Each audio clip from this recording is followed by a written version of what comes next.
Hi guys, this is Dominic here. I'm doing this video series in conjunction with the radio station Newstalk 106. We're going to focus on 4 key areas this week that most people need a bit of strengthening in. If the video feels a little fast at any stage, remember you can just pause it and play it back and maybe even take some notes throughout. Give it a go and let us know how you're getting on from week to week on the video series we're doing. Hey guys, so we have week number 2 and the first kind of proper week of doing like a workout. And so we've done our mobility in the first week, and then Gordon's going to take you through a few different movements, just 4 really. So she's doing her foam rolling first, and then she's going to get into a glute bridge to begin with. So let's say she's done her thighs, a little bit of foam rolling. She might take one of those little balls there, use that in on the glutes, and then we'll get into a glute bridge to start with. So the first exercise is really to emphasize the glutes and hamstrings, which are a big area that a lot of people tend to be a little bit weak in. So let's say she's done her foam rolling, and then she's going to get into her glute bridge. You can always come back to a bit of foam rolling on every round if you want as well, okay, after you've done the 4 exercises. So she's got the legs at about a 90-degree angle, only really the heels on a box, a bench or a chair, and then in that position she's going to press the lower part of the back into the floor. So if you arch your back there a little bit, Grania, so you can see the back is arched, so she could get her hand underneath the back. We don't want that, we want the back pressed into the floor, okay? Then from there, with the back pressed into the floor, she's going to push the hips up towards the ceiling, getting as high as she can. You don't have to be excessively high. If you go too high, your back will just arch. A tiny bit higher than that in the next one, then that's it, and that's pretty much where we want it to be, okay? But again, that might be a bit lower for you to begin with, okay? So really squeeze the glutes, press your heels constantly into the bench or the chair, and then drive the hips up. As you get better at that, she'd go into a one-legged, so she'd drive up with one leg. That's it, it's the same thing on each side. She might get into a couple of pulses, and just to make it a little bit more intense, okay? So do that for about 15 reps if you're doing both legs at the same time. Otherwise, it's about 8 to 10 reps on each leg, maybe throwing in a couple of pulses. From there, she's going to strengthen up her upper back. She's going to use her red band for that. So bands can come in different strengths. She's going to use the red band because it tends to work for quite a lot of exercises. And then in that position, sitting up nice and tall, she's going to put her hands in on the loops. So she's actually just grabbing onto the band. That's it, so it makes it a bit easier to hold on to. Really push the chest out and pull the shoulders back. You hit a couple of reps there, that's it. And then really push the chest out to meet the band the whole time.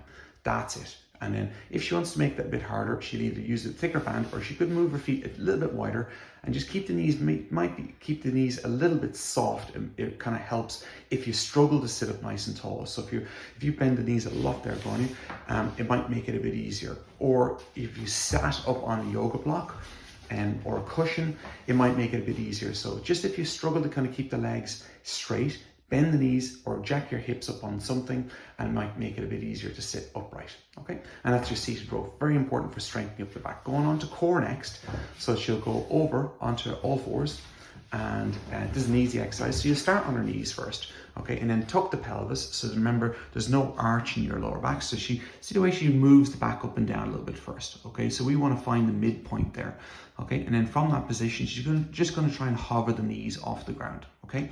Then in that position, she then would start to straighten out one leg, okay? And you hold. Now, it should not change what's happening in the lower back. So the back still stays in the right position. If you come back down now, Bronya, and then relax, that's it. And then now in that position to swap sides, she'd reset. If you find lifting the leg is quite difficult, just focus on hovering, okay? And then what you're aiming to do, and then try and lift one leg, is just make sure the leg that is bent doesn't straighten out. So she's really working on not making sure the knee goes back, and then relax. And that really is a good challenge exercise of this week. That one's not as easy as it looks. So really focus on keeping good shape in the back then. Last exercise now, she's going to a lunge hold. So I'm going to just come to standing so we can see this. Now, if you want, you can do this beside a wall, or she's going to use her foam roll for a little bit of balance. And then in that position, she's going to get into a lunge. That's it, and just hold the bottom position, okay? Once she shows that she can hold that position, she's just then going to move up and down, okay?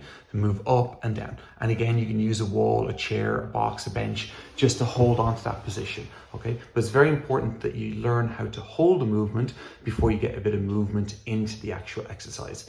She then could stop, do maybe 8 reps on each side, or about 10 or 15 second hold on each side. And then from there, she can then go back to a bit of foam rolling and do another round. If you wanted to make it a little bit more intense, you could just do the exercises back to back to back, and that'll make it a little bit harder with kind of no recovery, no foam rolling in between sets. You should be aiming for about 4 or 5 sets of all 4 exercises. So on the bridge, about 15 if you're doing both legs at the same time, and then relax one. If you could just use the little ball in on the glutes then as well. So in between rounds, you might say, right, I'll use the ball back into my glutes. I know I need a bit of work on that. And you would have learned from last week what you need work on, okay? On the rows, we're looking for about 8 to 12 reps. Then on the hover, you're looking for about 15-second hold if you're leaving if you're not extending the legs. Otherwise, if you are extending the legs, about 10 seconds on each side. And then the lunges, as I said, a hold then again for about 10 on each side. Otherwise, you're moving up and down for 8. And it's perfect. Okay, we're cracking on that, guys, and then really work on that bird dog hover as your challenge for this week. Thanks for watching, guys. All the best. Bye-bye.